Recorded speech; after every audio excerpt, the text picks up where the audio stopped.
What if I told you that General Motors built a two-seat luxury sports car in 1989 with a touchscreen and almost nobody remembers it? Not a prototype, not a concept, a real car sold at real dealerships with a real touchscreen display sitting in the center console while the rest of America was still fumbling with cassette tapes and paper maps. This car was ahead of its time by at least a decade, and GM killed it anyway. The story of the Buick Reatta is one of the most fascinating and heartbreaking chapters in American automotive history. Tonight, we're pulling this car out of the shadows because it deserves to be remembered. You're going to find out what made it revolutionary, why Buick thought it could change everything, what went wrong behind the closed doors of General Motors, and why today collectors are quietly hunting these cars down like buried treasure. Buckle up, this one's worth every minute. It's 1983. America is finally exhaling after the brutal 1-2 punch of the 1973 and 1979 oil crises. Gas lines are fading from memory. Confidence is creeping back. And inside General Motors, a small group of designers and engineers are asking a question that sounds almost rebellious for Buick. A brand known for your grandfather's four-door sedan with velour seats and a Landau roof. The question was simple. What if Buick built a sports car? Not a muscle car, not a drag strip animal, something refined, something European in feel, but unmistakably American in soul. A two-seater. A genuine personal luxury coupe that could sit next to a Porsche 944 at a stoplight and not look embarrassed. Buick had the credibility, believe it or not. In the 1960s and early 70s, the Riviera was one of the most stylish cars in the country. The Grand Sport models had serious performance. Buick wasn't always just a car for retirees. But by the early 80s, that identity had slipped away. The Reatta was GM's attempt to get it back. The program got the green light around 1985. They gave it a dedicated production facility, a small, almost boutique-style assembly plant in Lansing, Michigan called the Reatta Craft Center. Notice the word craft. GM used that word deliberately.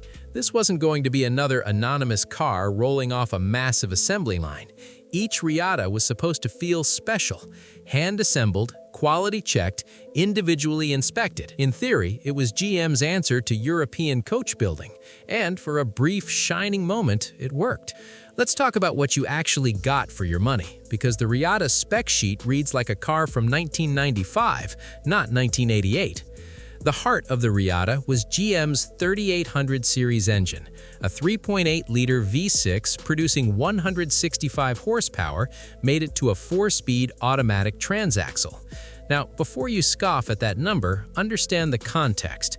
This wasn't a performance car in the raw horsepower sense. It was a grand touring, smooth, refined, meant for long stretches of highway with jazz on the radio and a coffee in the cup holder. Think of it less like a Corvette and more like a Buick Riviera that went to finishing school in Stuttgart. 0 to 60 came in around 8 seconds. Not blistering, but the way it delivered that power, smooth, linear, effortless, that was the point. The exterior was stunning. Long hood, sleek fastback roofline, flush-mounted door handles, a low, wide stance. Designer Hulky Eldacacti gave the Reatta proportions that looked almost Italian. Width was generous at over 70 inches.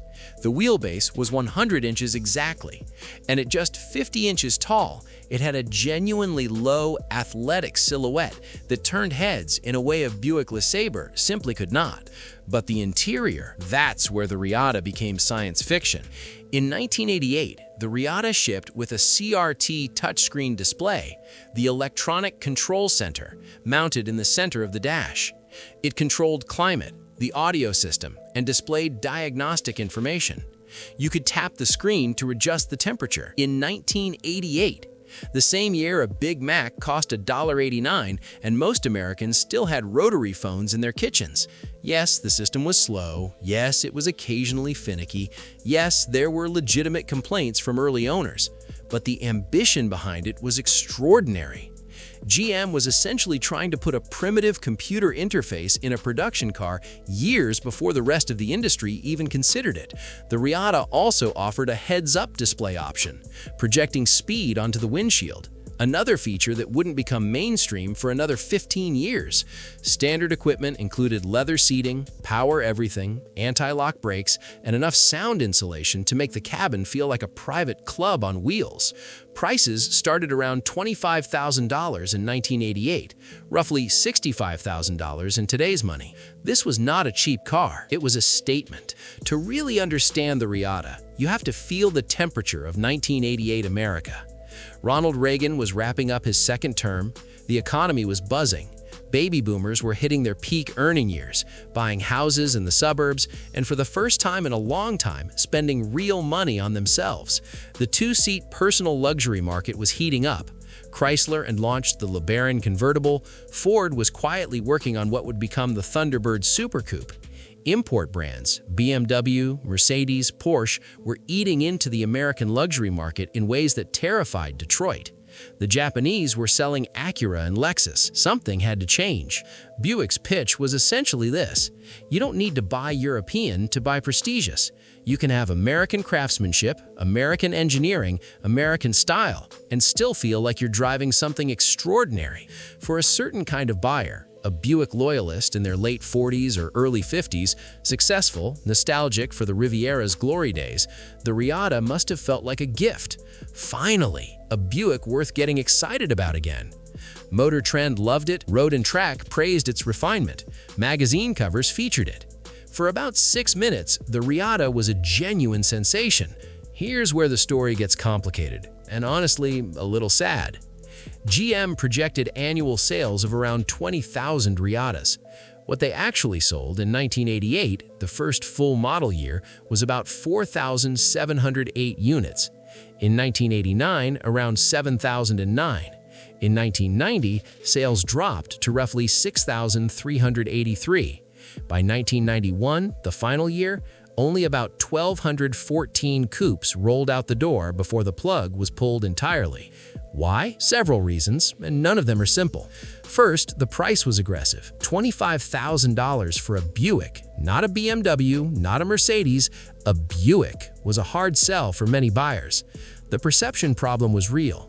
Buick had spent decades building a reputation for comfortable, reliable, middle-aged transportation.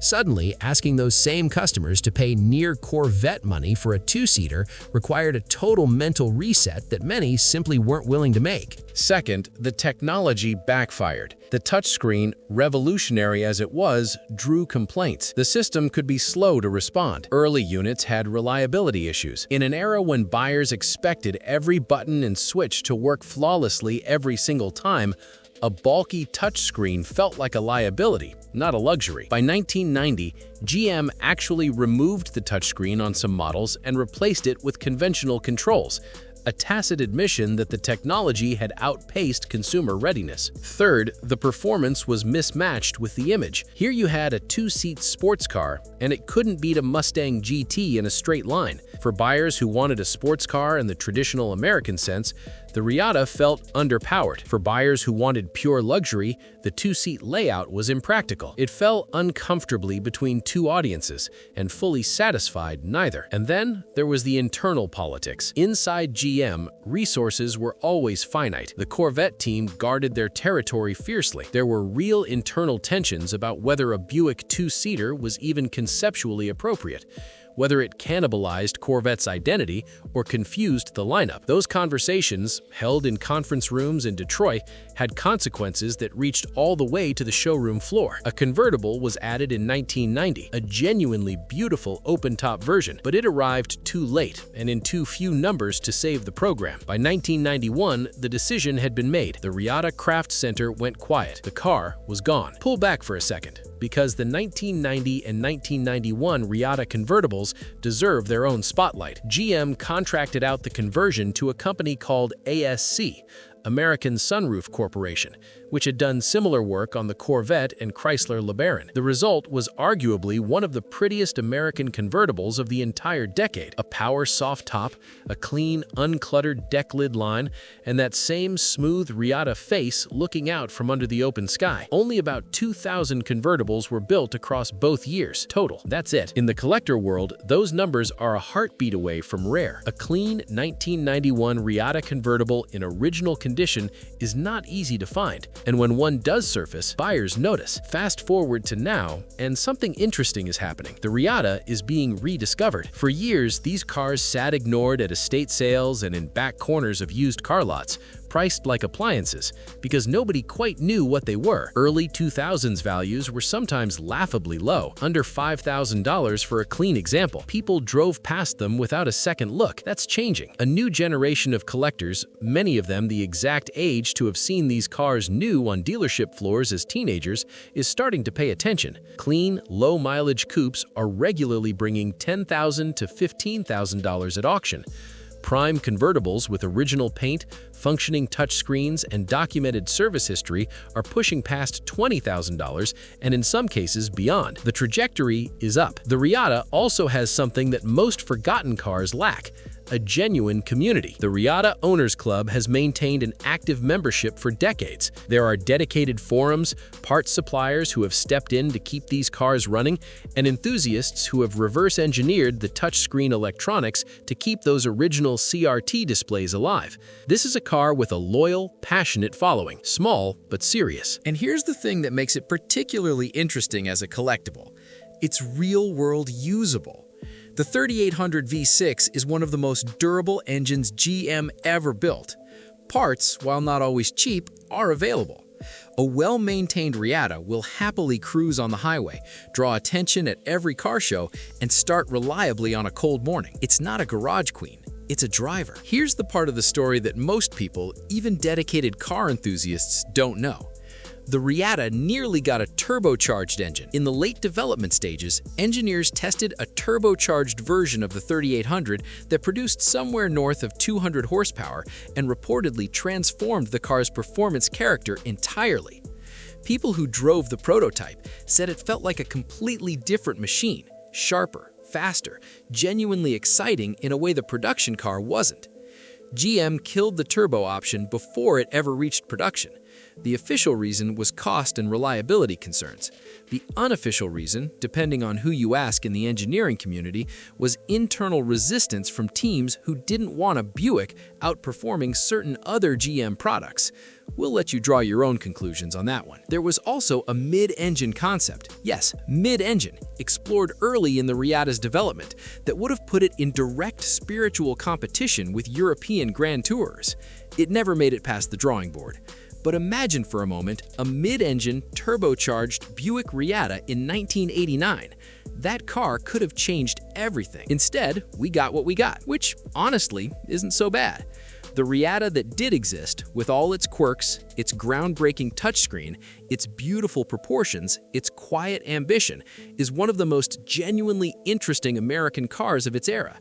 It tried something, it reached for something, and in trying, it created an artifact of American automotive optimism that resonates deeply today. The 1989 Buick Reatta wasn't a failure.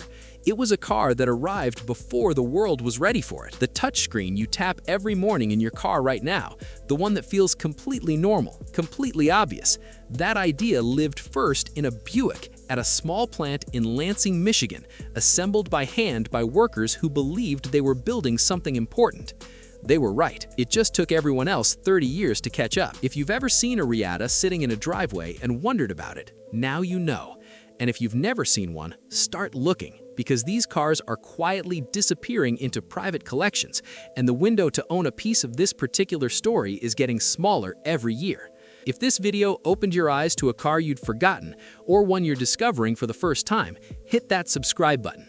There are dozens of stories just like this one waiting for you on this channel. And drop a comment below.